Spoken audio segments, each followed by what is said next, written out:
Ang isdang ito lulutuin natin lutong paksiw. Presko masarap. Stonefish o isdang bato.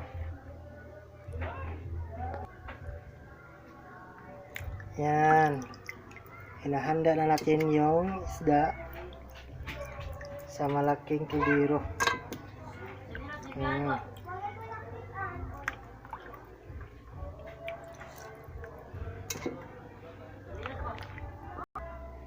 Ito yung gagamitin nating sangkap para sa isdang paksiw.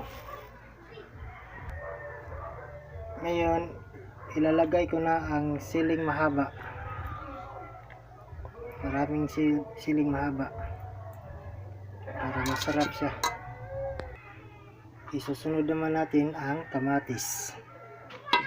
Yan.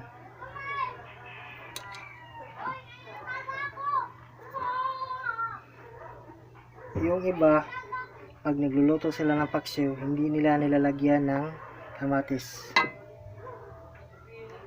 Takot sila masira agad. Pero masarap yung paksiw pag may kamatis. Kasi nagbibigay ito ng lycopene. Isusunod ko na naman ang sibuyas na dahon.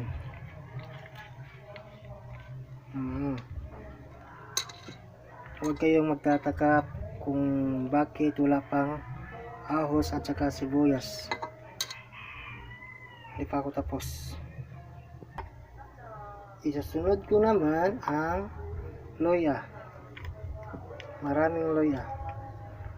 Pag kayo nagluluto, huwag nyo tipirin yung mga sangkap sa lutuin. Kasi ang sarap sa pagluto doon mo makukuha sa mga sangkap mo, sa mga sangkap na hinahalo mo. Itong sangkap na panghuli na ilalagay ko,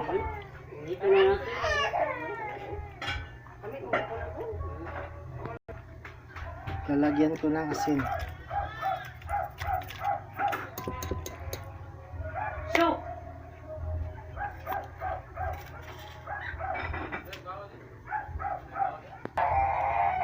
May asin na bitsin, tapos lalagyan ko na ng sika.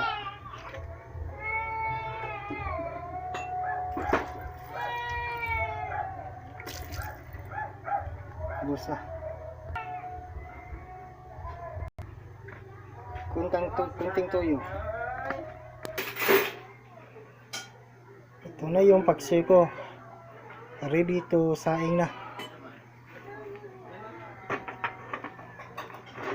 Yan. Parang tinula. Galing sabaw.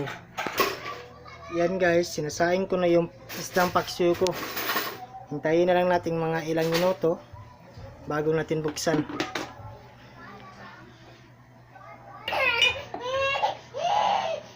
Ang anak ko makulit. Iyak nang iyak. Si Tijana. Oh. Nagugutom ng bata. Oh, yan guys, kumukulo na. Ang bango. Yan guys, titikman na natin kung anong lasa.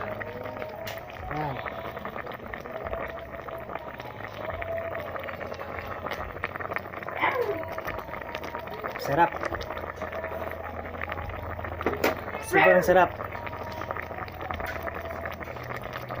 Parang professional yung nagluluto Talagang masarap. Yan guys, sa mga ilang minuto luto na yung isdang paksiw natin. Huwag kayong magtataka kung bakit walang bombay o sibuyas. Ano ba sa Tagalog yung bombay? Kasi wala nang pambili. Tama lang yung pera. So, see you guys. See you next time.